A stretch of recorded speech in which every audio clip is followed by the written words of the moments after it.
তিনটা চারটা জেনারেশন নষ্ট করে দিল কে?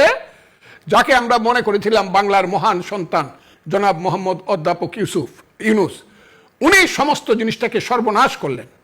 উনি চারটা জেনারেশন, আজকের জেনারেশন, আগের জেনারেশন, এখনকার জেনারেশন যেটা এনসিপি করছে এবং তার পরবর্তী সময়ের দুইটা জেনারেশনকে ধ্বংস করে দিলেন। এখানে যায়, এখানেই গণপিটুনি খাবে।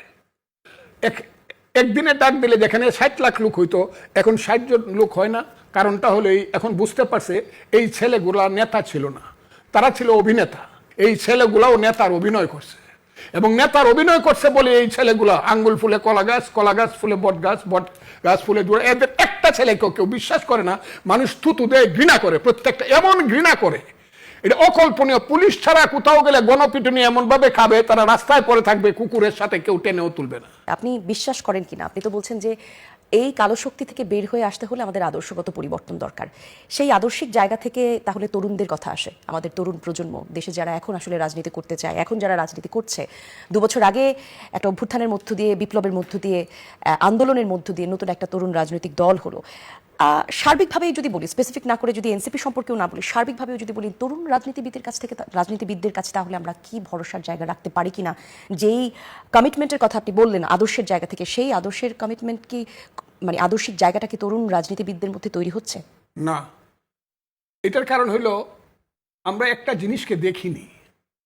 আমরা যখন 5ই আগস্ট কেন্দ্রিক আন্দোলন, জুলাই কেন্দ্রিক, আগস্ট কেন্দ্রিক আন্দোলনটা যখন করি শেখ হাসিনা সরকারকে পরিবর্তন করার জন্য, সেইটার মূল জনগণের নেতৃত্ব যেটা ছিল 15 বছর যাবৎ, সেই মূল নেতৃত্ব ছিল খালেদা জিয়া, বিএনপি এবং তারেক রহমানের।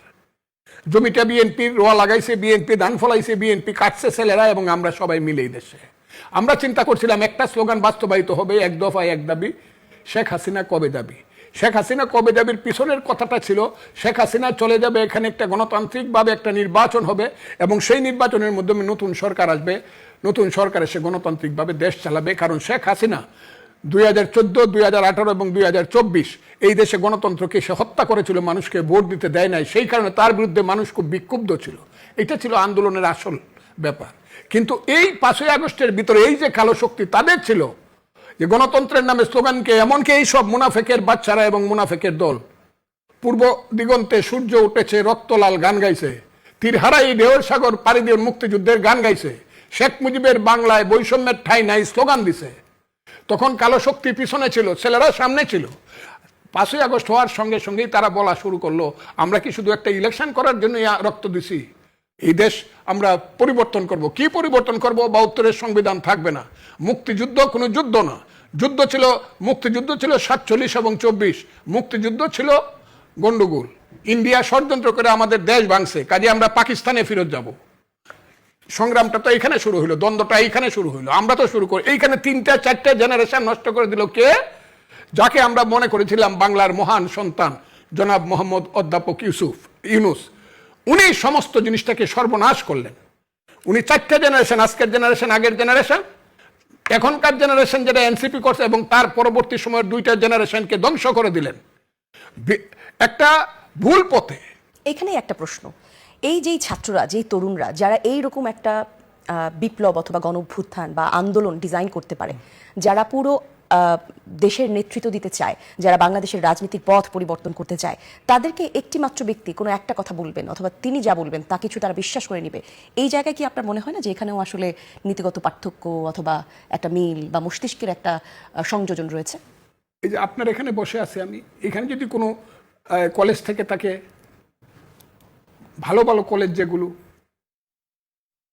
নর্থ সাউথ বলেন, জি, ইস্ট ওয়েস্ট বলেন, প্রাইভেট কলেজগুলো বলেন, ওখান থেকে হাজার হাজার ছাত্র যে বের হয়েছে, তাদের মাথায় তখন একটা জিনিস দেওয়া হয়েছিল যে হাসিনা চলে যাবে, ফ্যাসিস্ট ধ্বংস হবে, স্বৈরতন্ত্র চলে যাবে, গণতন্ত্র আসবে, তোমরা ভালোভাবে থাকতে পারবা এবং তোমরা মেধার ভিত্তিতে চাকরি পাইবা। এই স্বপ্নটা দেখানো হয়েছে। আজকে যাক তো তারা কলেজে, ইউনিভার্সিটি যেখানে যায় এখানেই গণপিটুনি খাবে। একদিনের ডাক দিলে যেখানে 60 লাখ লোক হইতো এখন 60 জন লোক হয় না। কারণটা হলো এখন বুঝতে পারছে এই ছেলেগুলা নেতা ছিল না, তারা ছিল অভিনেতা। তাদেরকে দিয়ে অভিনয়টা করাইছে কে? ওই যে সিরাজউদ্দৌলা সিনেমা হইলে পরে এটা ডাইরেক্টর থাকে, পরিচালক থাকে খান আতাউর রহমান আতা। উনি আনোয়ার হোসেন রে বানায় সিরাজউদ্দৌলা বাংলা, বিহার, উড়িষ্যা বলার জন্য। সিনেমা যখন দেখায় তখন মানুষ মনে করে আনোয়ার হোসেন বুঝি সিরাজউদ্দৌলা, কিন্তু আসলে আনোয়ার হোসেন তো সিরাজউদ্দৌলা না, সে অভিনয় করতেছে।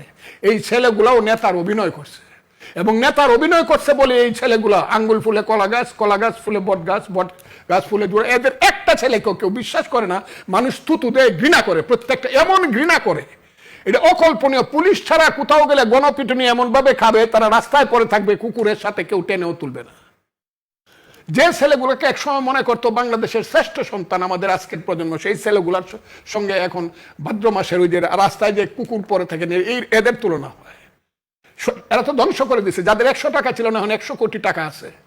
যারা 10 টাকা দিয়ে গাড়ি চলতে রিক্সায় চলতে বাসে চলতে পারতো না, তাদের এখন 100 কোটি টাকা আছে। কিন্তু তারা তো বলছেন তারা চাইলে সরকারকে আবার লন্ডনে ফেরত পাঠাতে পারেন। আবার ফেলে দিবে? তাইলে বলতে হবে ধরুন তুমি দিদা হও, আমি মাটির নিচে চলে যাই, চেষ্টা করে দেখতে পারে। এই সরকারকে আবার এরা ফেলে দিবে? অসম্ভব। এদের ডাকে এখন আর 2000 লোক জমা করা দেবে। হ্যাঁ, তবে ওই যে কালো শক্তি আছে, প্রতি শুক্রবারে মসজিদ থেকে বের হয়, আল্লাহর নামকে যারা অপবিত্র করতেছে, আল্লাহর মসজিদ থেকে বের হয়ে যারা মুনাফিকের স্লোগান দেয়, সেই কালো শক্তি, তাদের একটা শক্তি আছে, মিছিলের শক্তি, কিন্তু সেই শক্তি কিন্তু লিমিটেড। আজকে যদি 10,000 বাইর হয়, আগামীকালে 10,000, পরশুও 10,000, 10,000 এক হবে না। কারণ তাদের শক্তিটাকে তারা অর্থ, বিত্ত, আরো অনেক কিছু দিয়ে এটা সৃষ্টি করতে হয়। এটা জনশক্তি না, এই শক্তিটা হলো স্বার্থবাদী শক্তি, এবং একটা কায়েমী শক্তি, যে শক্তিটা মনে করে জিতলে গাজী হবে, মরলে শহীদ হবে। এই স্বপ্ন তাদেরকে দেখানো, কিন্তু সবটা ব্যাপার মিথ্যা।